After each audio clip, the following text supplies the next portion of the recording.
యేసయ్యా రక్తము ప్రతి ఘోర పాపమును కడుగును మన యేసయ్యా రక్తము బహుదుఃఖములో మునిగెనే చెమట రక్తముగా మారెనే బహుదుఃఖములో మునిగెనే చెమట రక్తముగా మారెనే యేసు రక్తము రక్తము రక్తము యేసు రక్తము రక్తము రక్తము అమూల్యమైన రక్తము నిష్కలంకమైన రక్తము యేసు రక్తము రక్తము రక్తము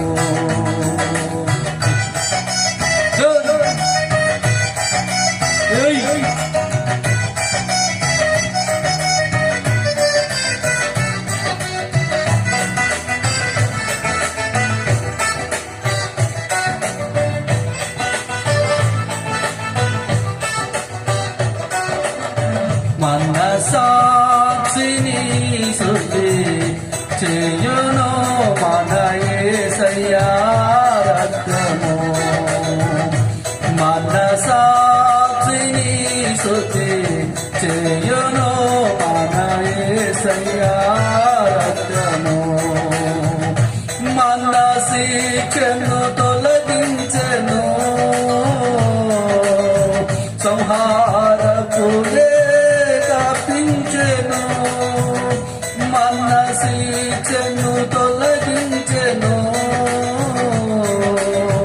సంహారకుడే తప్పించెను యేసు రక్తము రక్తము రక్తము యేసు రక్తము రక్తము రక్తము అమూల్యమైన రక్తము నిష్కలంకమైన రక్తము యేసు రక్తము రక్తము రక్తము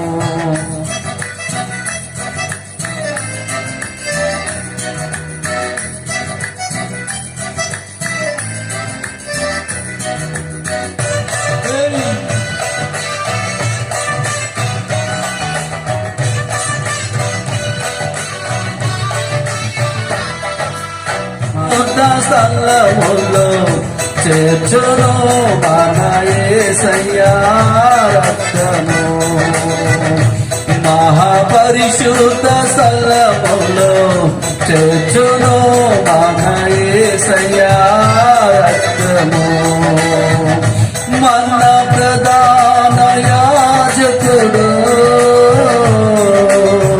మనకంటే ముందుగా వెళ్ళెను మన ప్రధాన యాజకుడు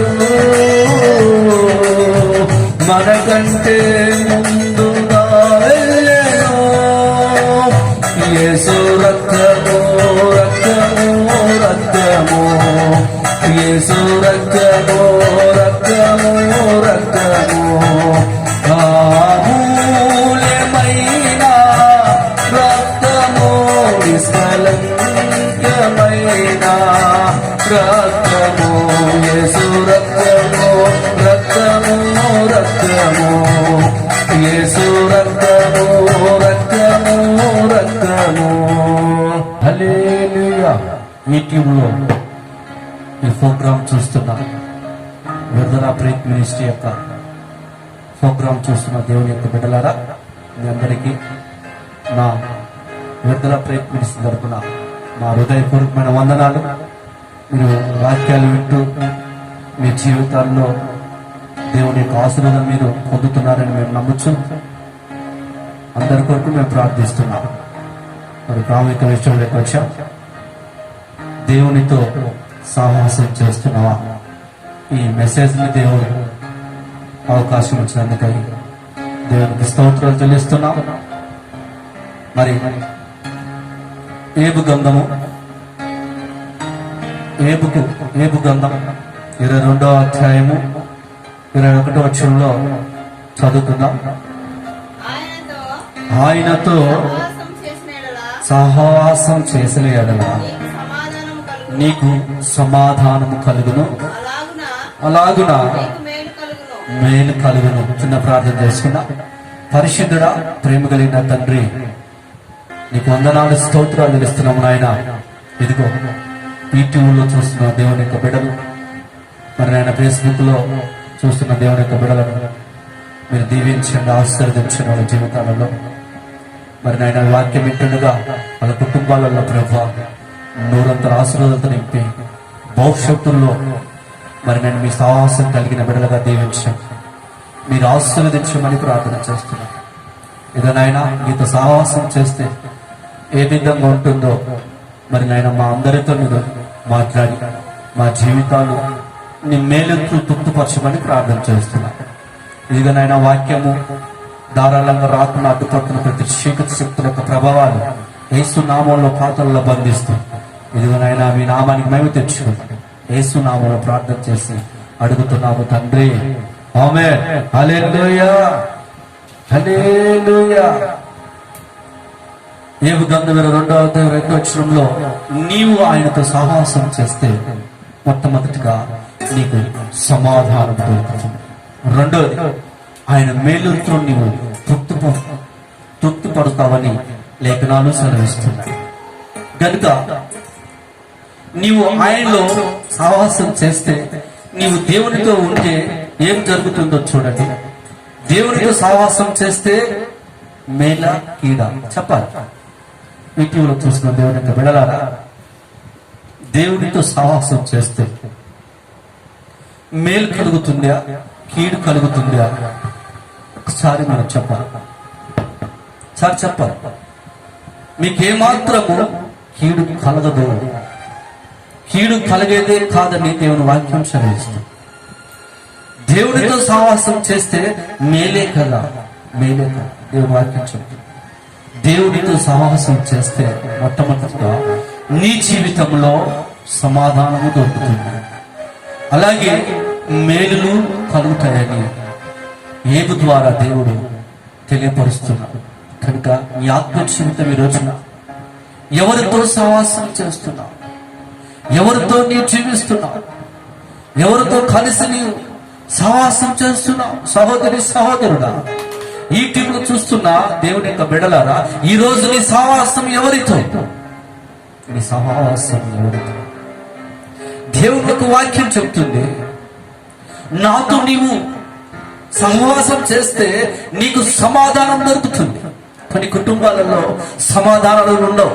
కొన్ని కుటుంబాలలో సమాధానం కోల్పోయి, సంతోషాన్ని కోల్పోయి నిత్యము దుఃఖము, రోదన, కన్నీటి, వేదన కుటుంబాలలో కనపడుతుంటాయి అక్కడక్కడ. కారణం ఏంటంటే ఆ కుటుంబాలు దేవునితో సహవాసం చేయకపోవడమే. ఈరోజు దేవుడు నీ జీవితంలో ఈ టీవీ ద్వారా మాట్లాడుతున్నాడు. మరి ఈ రోజున నీ కన్నీటికి కారణం ఏంటి? నీ కుటుంబంలో నీవు దుఃఖపడుతున్నావు అంటే కారణం ఏంటి? నీ గ్రహించాల్సిన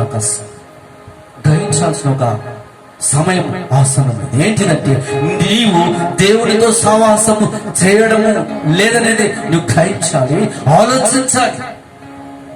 నీవు దేవునితో సహవాసం చేస్తే నీ కుటుంబంలో సమాధానము దొరుకుతుంది, అలాగే మేలులు కలుగుతుంది. ఈ రోజున దేవుడితో సహవాసం చేయడము చాలా మంది అరుదైపోయారు లోకంలో. పైకి భక్తి కలిగిన జీవితంలో నడుస్తూ ఉంటారు, హృదయంలో ఒకటి పెట్టుకొని బయట కనిపించి వందనాలు ప్రైజ్ లార్డ్ అని చెప్తూ ఉంటారు. అలాంటి వారు సాతాను యొక్క ఉక్సులో పడిపోయి, సాతాను యొక్క కపండ హస్తాల్లో నిలిచిపోయి దేవుని యొక్క సహవాసాన్ని విడిచిపెట్టిన తరం తరువాతనే వాళ్ళకు ఏం కలుగుతుందంట? దుఃఖము కలుగుతుంది. దుఃఖం, వేదన, కన్నీటిలో ఆనందం దొరకదు, కన్నీటి మరువైపోతుంది నీ జీవితం. ఒకసారి గ్రహించండి, ఎవరితో నీ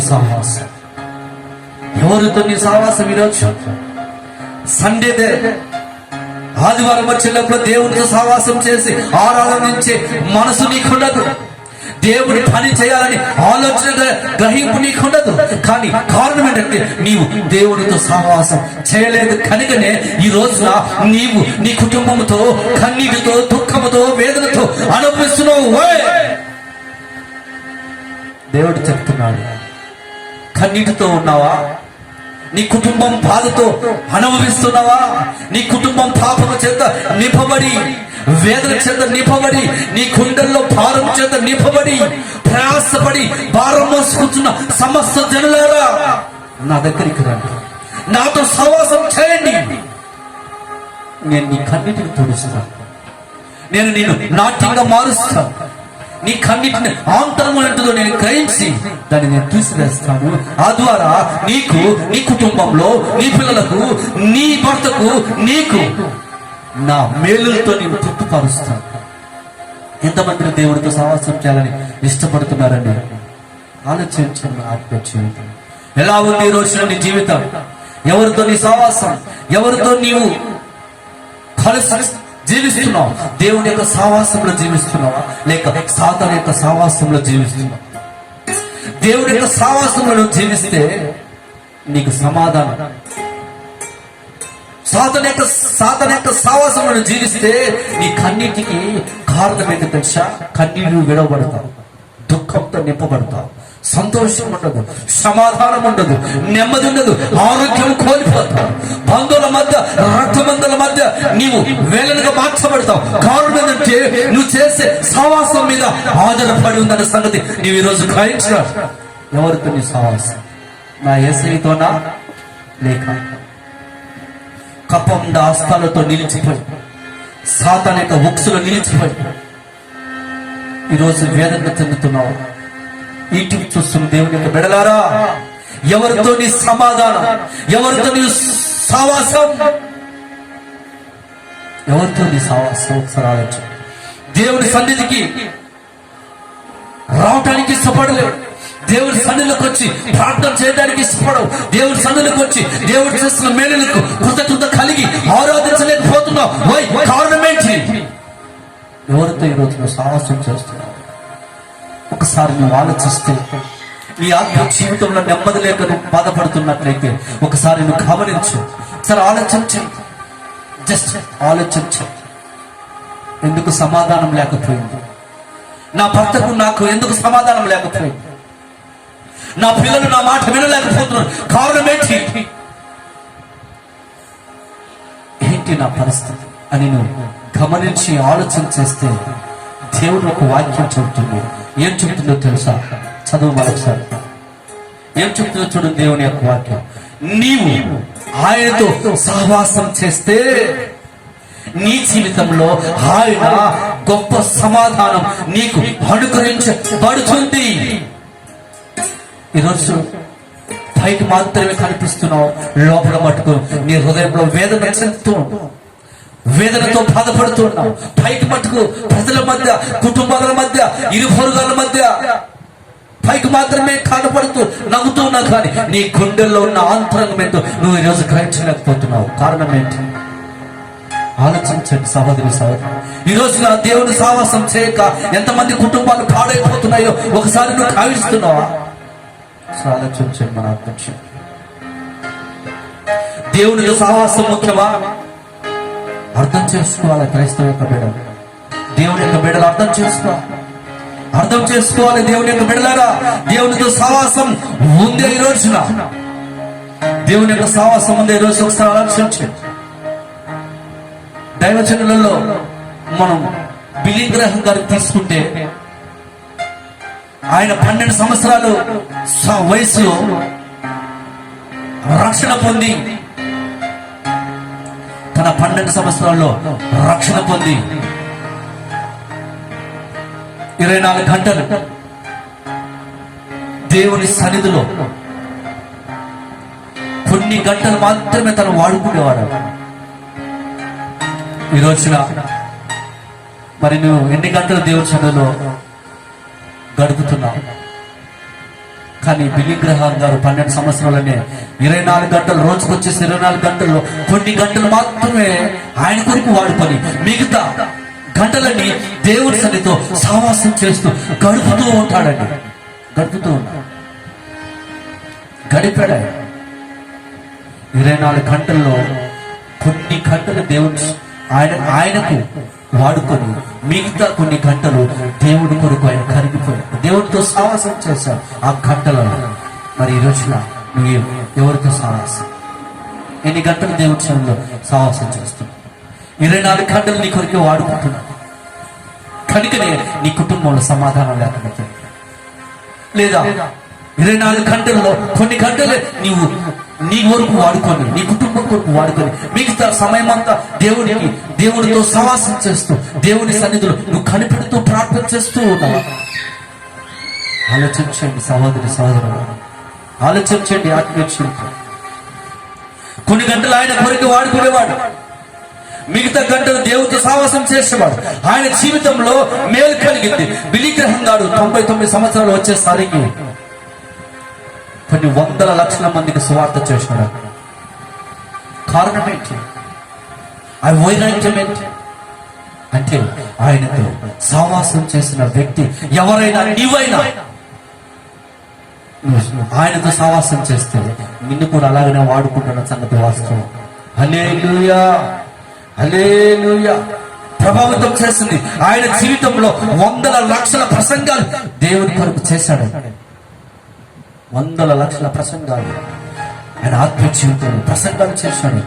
ఎప్పుడు తన 12 సంవత్సరాల రక్షణ పొందిన తర్వాత దేవుని కొరకు సావాసం చేస్తూ, దేవుడితో సావాసం చేస్తూ ఆయన కొన్ని గంటలు వాడుకొని మిగతా గంటలన్నీ దేవుడితో సావాసం చేస్తూ ప్రార్థన జీవితంలో ఎడతెగక బైబిల్ గ్రంథాలు చదువుతూ ఎప్పుడైతే దేవునికి యథార్థంగా ఆయన జీవించాడో, ఆయన 99 సంవత్సరాలు వచ్చేసరికి కొన్ని వందల ప్రసంగాలు, కొన్ని వందల దేశాలు ఆయన తిరిగాడు.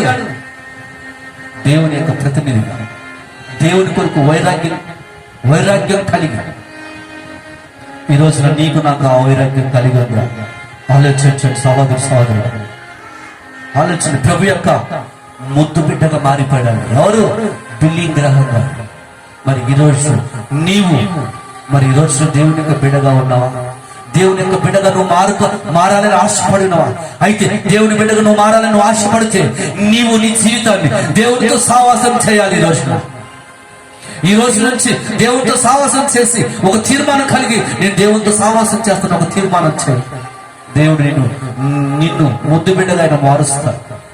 ఆయన కొరకు నిన్ను నడిపిస్తాడు. ఆయన కొరకు నిన్ను నిలబెడతాడు. ఆయన కొరకు నిన్ను వెతుకుని నడిపిస్తాడు. నీ కుటుంబానికి మేలు కలుగ చేస్తాడు. ఆలోచించండి. మన ఆత్మ జీవితం ఎలా ఉందో ఈ రోజు, నీ జీవితం, నా జీవితం ఎలా ఉందో ఆలోచించు. నీ జీవితం ఈరోజు ఎవరితో సావాసం చేస్తున్నావు? నీ జీవితం ఎవరితో సావాసం చేస్తున్నావు? నీ జీవితం ఎవరితో సావాసం చేస్తున్నావు? ఒకసారి ఆలోచించండి సహోదరుడు, ఆలోచించండి. మన ఆత్మ దేవుడు లేని చోటు, దేవుడు ఎక్కడైతే లేకుండా ఉంటాడో అక్కడ దయాలు ఉంటాయన్న సంగతి వాస్తవం. నీ కుటుంబంలో దేవుడు లేకపోతే దయాలు ఉంటాయి. నీ కుటుంబం దేవుడితో సావాసం చేయకపోతే దయాలు ఉంటాయి. నీ కుటుంబం దేవుడి సన్నిధిలో పెళ్ళాడకపోతే నీ జీవితంలో ఎక్కడ కూడా సంతోషం ఉండదు. సున్నానండి. ఆలోచించండి. ఎలా ఉంది? పరిశుద్ధమైన జీవితం జీవిస్తే దేవుడు నీ జీవితంలో కార్యాలు చేస్తాడు. లోబడితే ఆయన ఆశీర్వాదాలను కళ్ళారా చూస్తావు. ఎప్పుడంటే నీవు దేవుడితో సావాసం చేసినప్పుడు. ఈ రోజున దేవుడితో సావాసం చేస్తే, ఆయనకు లోపడితే, నీ పాపం విడిచిపెడితే, నీ రక్తాన్ని, పాప రక్తాన్ని యేసు రక్తం దగ్గర ఒప్పుకొని ఆయన రక్తంతో కడగబడితే, ఆయనకు లోపడితే, నీ పాపం విడిచిపెట్టి ఆయనకు లోపడితే ఆయన ఆశీర్వాదము నీవు కళ్ళారా చూస్తావు. ఆయనతో నువ్వు సావాసం చేస్తే. ఈ రోజున ఎంతమంది దేవుడితో సావాసం చేస్తున్నారు? ఒక్కొక్కరు ఒక కుటుంబంలో రకరకాల సావాసాలు చేస్తూ ఉంటారు. బయట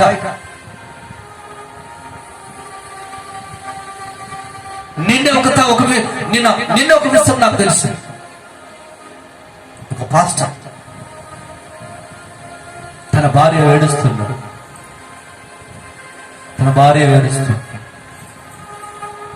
మాదొక సేవేనా, ఎప్పుడు నన్ను కొడుతూ ఉంటాడు, తిడుతూ ఉంటాడు, అక్రమ సంబంధం పెట్టుకొని నన్ను రోజు చూస్తున్నాడు. నిన్ననే కొట్టాడు నన్ను. నేను చచ్చిపోవాలని అనుకుంటున్నాను, లేదా విడాకులు ఇచ్చి వెళ్ళిపోవాలని అనుకుంటున్నాను. ఎవరితో చేస్తున్నారని సావాసం? ఎవరితో నీ సావాసం? పరాయి స్నేహితులని సావాసం, పరాయి పురుషులని సావాసం. ఆలోచించండి. కుటుంబాలలో నెమ్మది లేదు, కుటుంబాల్లో సమాధానం లేదు. ఎవరితో చేస్తున్న సావాసం?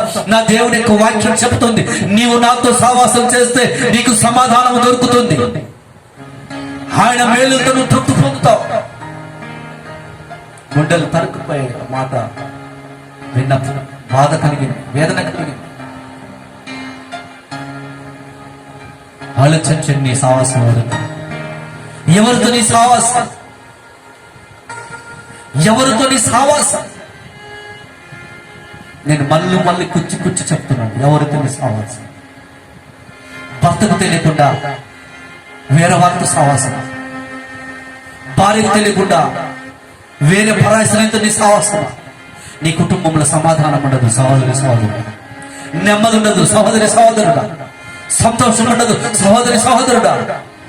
చురుకమైన సంతోషం కొరకు నువ్వు రోజు పాకులాడితే దేవుని ఉగ్రత నువ్వు పాలు పొందుతావు. నిత్య నరక శిక్ష నువ్వు తప్పించగలేవు సహోదరుడా. నీ సావాసం ఎవరితో? ఒకవేళ అక్రమ సంబంధం కలిసి సావాసం చేస్తే ఈ రోజు నువ్వు ఈ వాక్యం విన్న వెంటనే నీవు దేవుని దగ్గర సరెండర్ అయ్యి నీ పాపం విడిచిపెట్టి పశ్చాత్తాపడి యేసు రక్తంలోకి నువ్వు కడగబడి ఇదిగో నేను చేసిన సావాసం విడిచిపెట్టి నీతోనే సావాసం చేస్తాను ఒక తీర్మానం కలిగి నువ్వు దేవుని సన్నిధిలో నీవు ఆయన సావాసం చేస్తే నువ్వు ఆయన సమాధానం పొందుతావు. నీ కుటుంబం మేలుతో తృప్తి పడుతుంది. ఆయన సమాధానం నీ కుటుంబంలో వేలాడుతున్న సంగతి వాస్తవం.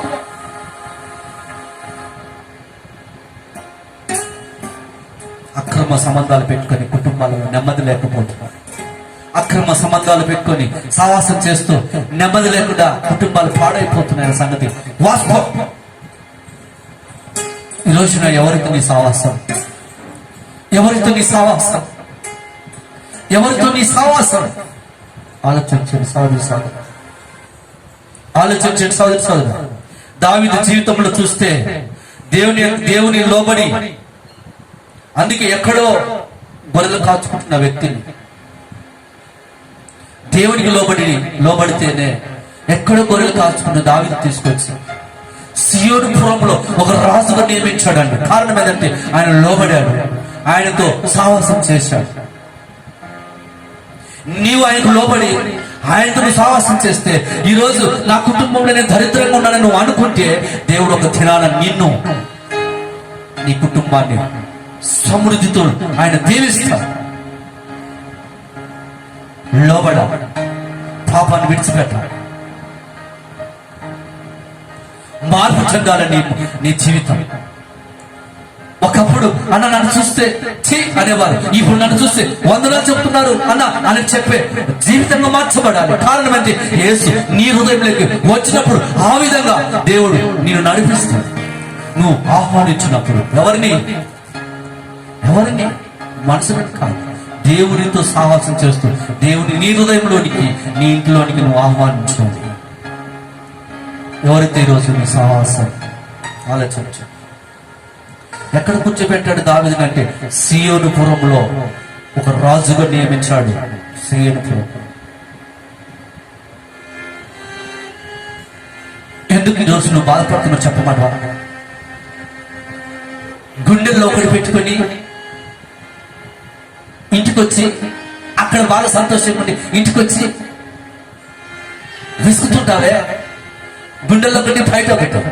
అప్పుడే సైతాన్ని నేను పట్టుకుంటానని సంగతి వాస్తవం. యథార్థత, దేవుని యొక్క సావాసం.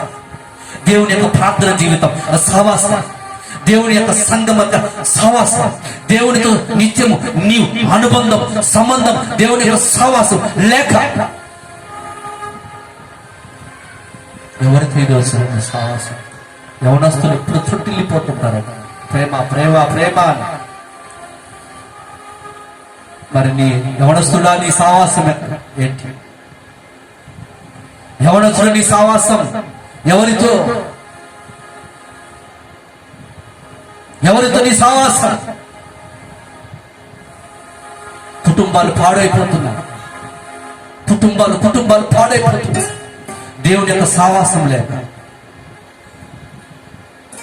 ఎక్కడ చూసినా, ఏ ప్రాంతంలో చూసినా, ఇక్కడ కూడా నేను ఒక చుట్టుపక్కల గ్రామాలకు తిరిగి వచ్చినప్పుడు కూడా ఎక్కడ చూసినా బాధపడలే, అచ్చరిగించలేదు. క్రైస్తవ పిల్లలు సినిమాలు, సినిమాలతో సహవాసం, పిచ్చలాటతో సహవాసం, శత్రులతో సహవాసం. కానీ నీవు యేసయ్యతో సహవాసం చేయటం లేదని నువ్వు గ్రహించాలి. దేవుడు నిన్ను బట్టి ఏడుస్తుంది, నిన్ను బట్టి దుఃఖపడుతున్నా. నువ్వు దేవునితో సహవాసం చేస్తే నీకున్న అలవాట్లన్నీ విడిచిపెట్టి ఆయనతో సహవాసం చేస్తే నీకు సమాధానం దొరుకుతుంది, నీ కుటుంబానికి మేలు దొరుకుతుంది.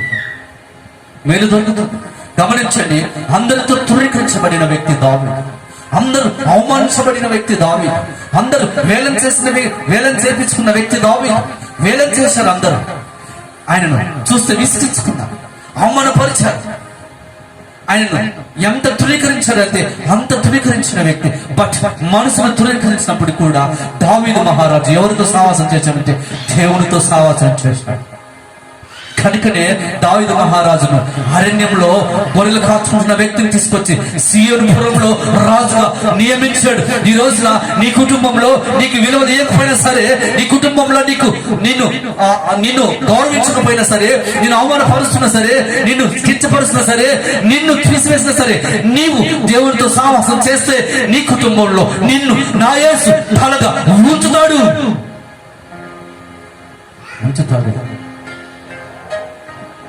ఈరోజు నువ్వు దేవుని దగ్గరికి వచ్చి మోకరిస్తే, నీ జీవితం నా యేసయ్యకి అప్పగిస్తే ఆయన నిన్ను తలగా ఉంచుతాడు. ఆయనతో సహవాసం చేసిన రోజు నుంచి మొదలు పెట్టుకునే ఛాలెంజ్ చెప్తున్నాను. నా యేసుతో నువ్వు తీర్మానం చేసి యథార్థ జీవితంలో నడుస్తూ పాపాన్ని విడిచిపెట్టి ఆయనతో నువ్వు సహవాసం చేస్తే ఒక దినం నీ కుటుంబాన్ని తలగా ఉంచుతాడు. ఎక్కడ అవమానపడితే అక్కడ లేపుతాడు. లేఖనాలు చెప్తున్నాయి. రాజుగా చేశాడు దావీదు. దేవునితో సహవాసం చేస్తే, నీవు దేవునికి లోబడితే, నీ స్పిరిట్, నీ జీవితం పనిచేస్తే, మీ జీవితంలో దేవుడు అలాంటి తీర్మానం చేసుకుంటే దేవుడు మీ జీవితాన్ని ఆయన విడిచిపెట్టాడు. ఒక తీర్మానం కలిగి అలాంటి జీవితంలో దేవుని యొక్క స్పిరిట్ నీ జీవితంలో పనిచేస్తే ఆయన నిన్ను విడిచిపెట్టాడు. ఆయన నిన్ను విడిచిపెట్టాడు. నా యేసు ప్రభువు లోబడాడు. నా యేసు లోబడాడు. నా యేసు తండ్రి చిత్తమే నా జీవితంలో జరగాలి. నీ చిత్తమే నేను చేయడమే నాకు ఆనందము. ఈ పాత్ర నీ ఇష్టమైతే తొలగించు, నీ చిత్తమే నేను చేస్తాను, నీ చిత్తమే నేను చేస్తాను. ఈ రోజున దేవుని చిత్తం చేయడానికి నువ్వు సిద్ధంగా ఉన్నావు? దేవుని పని చేయడానికి నువ్వు సిద్ధంగా ఉన్నావు? దేవుని యొక్క చిత్తం నెరవేర్చడానికి ప్రార్థనలో ఎడతెగక, దేవుడితో సహవాసం ఎడతెగక, దేవుడితో నిత్యము నీవు పెనవేస్తున్న జీవితం మరి ఈ రోజు కలిగి ఆయనతో నేను పనిచేస్తున్న ఒక తీర్మానం కలిగి నువ్వు ఉంటావా? ఈ రోజున ఉంటావా నీ జీవితం? అలా ఉన్నప్పుడే దేవుడు నిన్ను బట్టి సంతోషపడతాడు. నీ కుటుంబం నెమ్మది కలిగి ఉంటాడు. నీ కుటుంబం ఆనందంతో నింపబడుతుంది. ఆలోచించి దేవుడు లోబడుతున్నామా? దేవుడితో మాట్లాడుతున్నామా? దేవుడితో సహవాసం చేస్తున్నామా? మనమే పరీక్షించుకోవాలి. ఏలు పెట్టి ఎదుటి వాళ్ళకి పరీక్షించే అర్హత నీకు లేదు, నాకు లేదు. ఎక్కువ ఇదైపోయింది. ఇప్పుడు సమాజం అంతా ఏమైపోయిందంటే ఎదుటి వారి మీద ఏలు పెట్టడమే. మన జీవితం ఏ విధంగా ఉన్నా పర్వాలేదు, కానీ వాడిట్టా వీడిట్టా ఎవరితో నీ సావాసం, వాడిట్టా ఈడిట్టా అన్నప్పుడే నీ సావాసం సాతానుగాతో ఉందన్న సంగతి నువ్వు గ్రహించాలి.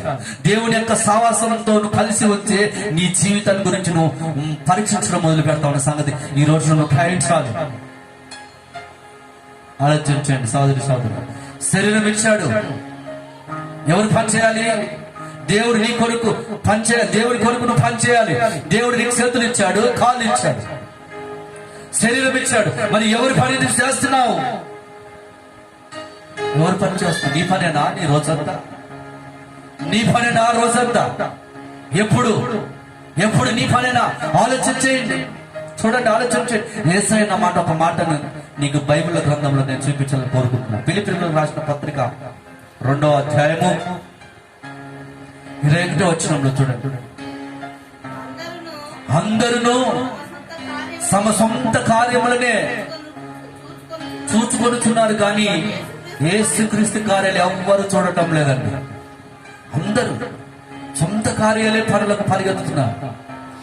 దేవుడి పని నిమిత్తం వచ్చాక నీర్సిల్లిపోతున్నావు, సొమ్మసిల్లిపోతున్నావు. నీ కుటుంబం దేవుడి పని అంటే నీవు రాబుద్ది కావటం లేదు, నడుము కట్టే మనసు రావటం లేదు, దేవుని ఒక మాట ఒకరికైనా చెప్పాలని ఆలోచన నీకు రావటం లేదు. కారణం ఏంటంటే నువ్వు దేవుడితో సహవాసం చేయలేదు కనుకనే నీకు సంతోషం కోల్పోయావు. అందుకే విలాప వాక్యంలో రాసింది, నా నాట్యము ఈ రోజున దుఃఖంగా మార్చబడింది. కారణం ఏంటి? నా హృదయంలో సంతోషం లేదు. కారణం ఏంటి? కారణం ఏంటంటే నీవు దేవునితో సావాసం చేయని సంగతిని గ్రహించావు. ఇరిమి ఏడుస్తున్నాడండి, నా జనులకు కలిగిన నాశనం నేను చూడగా నా కన్నీరు వేరులై పారుతుంది.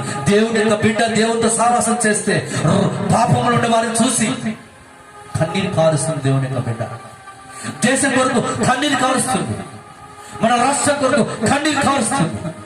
మన రాష్ట్రంలో ఎన్ని కేసులు నమోదయ్యాయి. నీవు రోజున నీవు దేవునితో సావాసం చేస్తూ నీ రాష్ట్రం కొరకు, మన రాష్ట్రం కొరకు నువ్వు ప్రార్థన చేస్తున్నావు. యూట్యూబ్ లో చూస్తున్నా దేవుని యొక్క బిడ్డలారా, నీ రాష్ట్రం కొరకు దేవుని కొరకు నువ్వు కనిపెడుతూ దేవునితో సావాసం చేస్తూ నీవు కన్నీరు కారుస్తున్నావా? ఇదేవా నా దేశంలో సమాధానం కోల్పోయింది, నా దేశంలో నీ శాంతి కావాలని నువ్వు దేవుని వేడుస్తున్నావా? ఆయన సావాసం చేస్తున్నావా? ఆలోచించే దేశం కొరకు కన్నీరు కార్చే బిడగా ఉండాలి, రాష్ట్రం కొరకు కన్నీరు కార్చే బిడగా ఉండాలి. నీ ప్రాంతం కొరకు, నీ చుట్టుపక్కల ఉన్న గృహాల కొరకు, నీ చుట్టూ ఉన్న నీ ప్రజల కొరకు నీవు కన్నీరు కార్చాలి. నీవు కన్నీరు కార్చలేకపోతున్నావు కారణం ఏంటంటే నీవు దేవుడితో సావాసం చేయడం లేదని సంగతి నువ్వు గ్రహించాలి. దేవుని యొక్క బిడ్డలారా, రాజుల కొరకు ప్రార్థించాలి, దేశం యొక్క ప్రజల కొరకు ప్రార్థించాలి, దేవుని యొక్క ప్రజల కొరకు ప్రార్థించాలి. ఆహారం లేక ఎంతమంది రోడ్డు మీద వేడుస్తున్నారు, కన్నీరు చూస్తున్నప్పుడు కన్నీరు ఆగకుండా వస్తున్నారు. నేను చేసే ప్రార్థనలో నా దేశాన్ని, నా రాష్ట్రాన్ని కాపాడుతాడు. నా రాష్ట్రంలో మరి మంత్రులను కాపాడు, అధికారులను కాపాడు, డాక్టర్లను కాపాడండి, ప్రతి వారు సహాయం చేసే ప్రతి వారిని కాపాడండి. నా రాష్ట్రానికి ఉన్న తెగులు మీరు తీసివేయడని ఏడుస్తూ ఉంటారు. మరి ఈరోజు నీకు ఆ బాధ ఉందే? ఈరోజు నీకు ఆ వేదన ఉందే? దేవునితో సావాసం చేస్తే ఆ వేదన, ఆ కన్నీటి నీకు కనిపెట్టు. లోకానుసారమైన దుఃఖం వ్యర్థం, ఆత్మానుసారమైన దుఃఖం నీకు రక్షణ.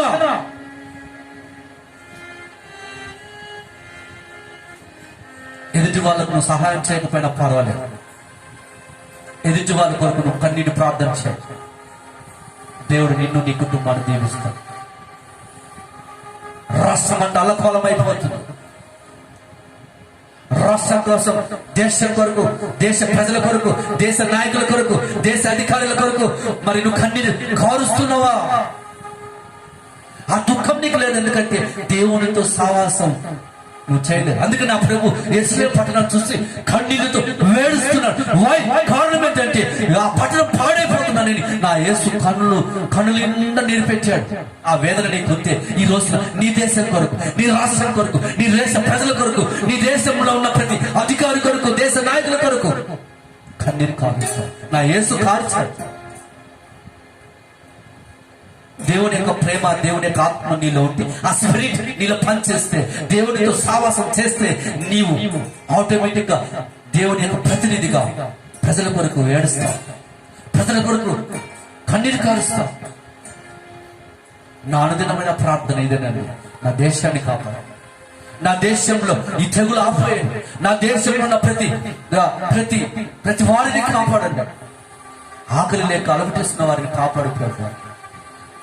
నా రాష్ట్రంలో ఉన్న అధికారులను కాపాడండి, నా రాష్ట్రంలో ప్రతి వారికి తెగుల నుంచి విడుదల కలగ చేయాలి.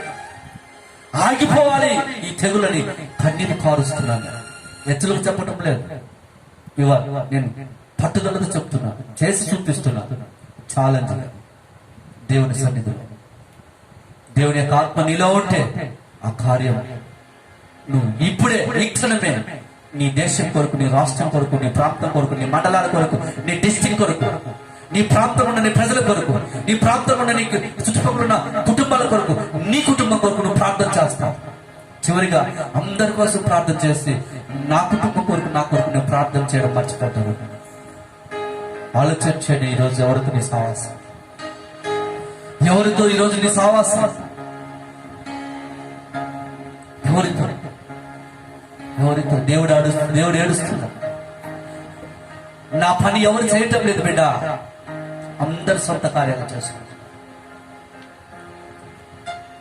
యూట్యూబ్లో చూస్తున్న దేవుని యొక్క బిడ్డలారా, క్రైస్తవ సమాజమా, నీకు లేదా ఈ దేశం కొరకు, నీ రాష్ట్రం కొరకు బాధ్యత, కన్నీరు కార్చే అనుభవం. నా యేసు ఏడుస్తున్నాడు, ఇదిగో ఈ పట్టణం పాడైపోతుంది, దివరాత్రులు నా రెక్కల కిందకి, దివరాత్రులు నేను చేతులు చాచిన నా రెక్కల కిందకి రమ్మని ఏడుస్తున్నాడు. ఏడుస్తున్నారా? మరి ఈరోజు నువ్వు ఎలా ఉన్నావు ఒకసారి ఆలోచించు. కన్నీరు కార్చేవాడండి నిజమైన క్రైస్తవం. బయట ఒకటి లోపల పెట్టుకుని ఏడ్చింది కాదు క్రైస్తవం. భక్తి కలిగి జీవితంలో నిలబడి సవాల్ చేసి ఒక తీర్మానం కలిగి, రోషం కలిగి, ప్రేమ కొరకు ఆయన ప్రతినిధిగా నువ్వు కన్నీరు కాల్చు. ఆయన సమాధానం నీ వెంటాడుచు, ఆయన మేలు నీకు తృప్తి కలుగుతాయి. దేవుడు నాకు చెప్పిన మాట చెప్తున్నాడు. కీర్తన 191:7 అపాయం నీ తల్లిలోకి రాదు. నీ చుట్టుపక్కల ఉన్న 10,000 మంది కూలినా, నీ పక్కన 1000 మంది కూలినా అపాయం నీ దగ్గరికి రాదు బిడ్డ అని దేవుడు వాక్యం చూపించాడు. ఎందుకంటే దేవుని యొక్క ప్రతినిధిగా, దేవుని యొక్క కొరకు నువ్వు వైరాగ్యం కలిగి కన్నీరు కాలుస్తే ఆయన నేను కాచుకుంటాడు, నీ కుటుంబాన్ని కాచుకుంటాడు, నీ కుటుంబాన్ని సమాధానంతో నింపుతాడు, నీ కుటుంబాన్ని మేలుతో నింపుతాడు. తునీకరించబడిన వ్యక్తి అండి, తునీకరించబడిన వ్యక్తి సీయోనుపురంలో రాజుగా చేశాడు నా యేసు. ఈ రోజు నేను చూసి అనేక మంది నేను తునీకరించి వచ్చాము, అనేక మంది నేను చూసి అవమానపరచొచ్చినాము. బట్ నువ్వు దేవుని కొరకు ప్రతినిధిగా నిలబడు, దేవునితో నువ్వు సావాసం చేయి, దేవునితో నీ కుటుంబం నడిపించు. దేవుని ఒక దినాలని నీ కుటుంబాన్ని ఉన్నత స్థితిలో నిలబెడతాడన్న సంగతి వాస్తవం. ఆలోచించండి, ఈరోజు నీ జీవితం ఎలా ఉంది, నీ జీవితం ఎలా ఉంది, నీ ఆత్మ వర్ధిల్లాలని, నీ దేవుని కొరకు నీ పని చేయాలని సమయం ఇచ్చాడు దేవుడు, సమయం ఇచ్చాడు, సమయాన్ని పోగొట్టుకుంది, సమయం ఇచ్చాడు. నీ ఆత్మ వర్ధిల్లాలని, పరిశుద్ధాత్మలో వర్ధిల్లాలని, దేవుని యొక్క పనిలో నువ్వు నిలిచి ఉండాలని, దేవుని యొక్క ప్రార్థన జీవితంలో నువ్వు ఆయనతో కలిసి ప్రార్థించాలని దేవుడు సమయం ఇచ్చాడు సంగతి వాస్తవం. ప్రతి వారు నాకు సమయం లేదు, సమయం లేదు అని చెప్పడానికి లేదు, రూలు నాకు చెప్పడానికి నీకు ఆస్కారం లేదు. ప్రతి వారికి సమయం ఇచ్చాడు దేవుడితో. దేవుని దగ్గర నువ్వు లెక్క చెప్పాల్సిన అవసరం వస్తుంది, లెక్క చెప్పాల్సిన సమయం ఆసనమైంది. ఆ సింహాసనము స్థాపించబోతున్నాడు. కీర్తన 9:7 నా సింహాసనం నేను స్థాపించబోతున్నాను. ఆ సింహాసనం ఎదుట నేను తప్పించుకోవడానికి వీలు లేదు. లెక్క అప్పగించాలి. కన్నీరు గారుస్తున్నావా దేవుని యొక్క బిడ్డల కొరకు, లోకం కొరకు? దేవుని యొక్క ప్రేమ నీలో ఉంటే, దేవుని యొక్క ప్రేమ నీలో ఉంటే ప్రతి వారి కొరకు నిస్వార్థంగా కన్నీరు కారుస్తావు, ప్రార్థన చేస్తావు.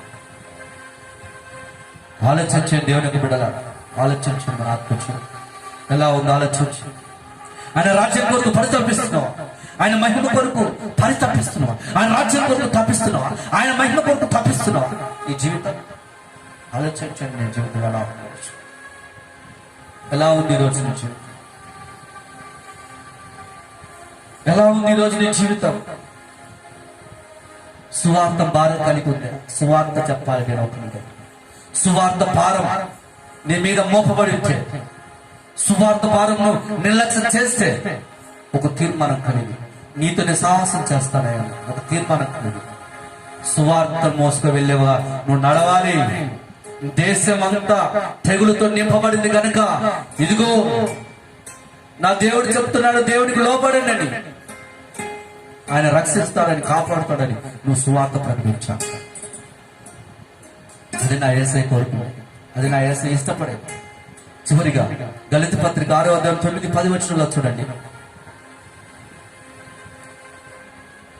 గళిత పత్రిక 6వ అధ్యాయం 9వ వచనం 10 వచనం.